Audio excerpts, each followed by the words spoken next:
Imagine that you're scrolling through Reddit one day and you come across this post. You notice how it piques your interest. So you look into the comments and, well, somehow you're already halfway through, wow, and are starting to worry a lot for these characters you just met, not half an hour ago. How could anyone even come up with such a messed up concept for a story? There was nothing to be done. Is that really all there is? Why did I even want to read this? Short stories. What can I Much better. And spoiler alert, it's mostly good things. Give us a printed copy of the original Flowers for Algernon. And let me tell you, my mind was blown. I didn't quite understand why or how those 22 pages managed to enthrall me to such a capacity back then. But I was in line with how it made me feel back into introduction. You know, that introduction, that cool one I did a second ago. In the story, we followed the diary entries of a mentally challenged but pure of heart man called Charlie Gordon, and the anguish of discovering what people truly think of you and the horrors of an Arcarian society. Could honestly make a whole video essay just on this story. So make sure to like and subscribe and hit that bell if you ever want to see that happen. Has a short story, or really any other piece of media, with dark themes ever managed to make you feel this way? Has any author ever communicated something so raw, so touching that it left you speechless? Why do we keep coming back for more? Well,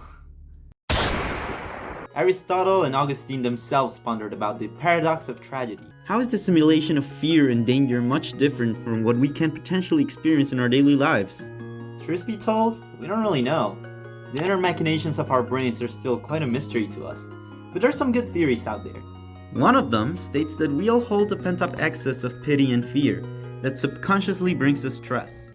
Personally, I think it's of little importance to our actual enjoyment of dark themes and short stories that we know exactly how or why we enjoy them. I mean, you don't need to know why you enjoy your favorite color or your favorite food. You just do. Think back to all those shows and games you know and love. They've all got some element of hurt and sorrow to them. They manage to cause these feelings with such intention, don't they? Having fewer characters, though, means that they can be really well fleshed out, and that their reactions to the story elements is more on the focus of the reader. They don't even bother explaining to us the why or the how. They tend to go straight into what's important, which in this case is actually the conflict. With all the other story elements that don't really add too much to that subject. Why did I have to... Wait. Alright. Now I have to talk about the benefits. So we can just let young children watch whatever they want on social media and on the news, both of which aren't really known for being family friendly. Quite the opposite, actually. But we draw the line at, say, I have no mouth and I must scream, the most dangerous game, the Hunger Game. In other words, sometimes people just have to suffer even if they have done nothing wrong. That's just life.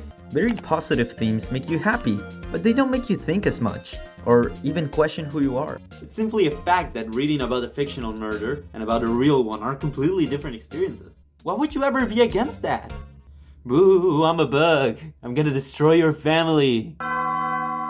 Especially an audience of young developing readers. To oppose the consumption of this type of media or similar ones could even prove harmful in the long run.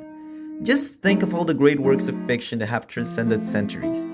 Do you notice how they all have elements of tragedy in them? All of this is to say, would you give short stories a try? Please do, they're really good.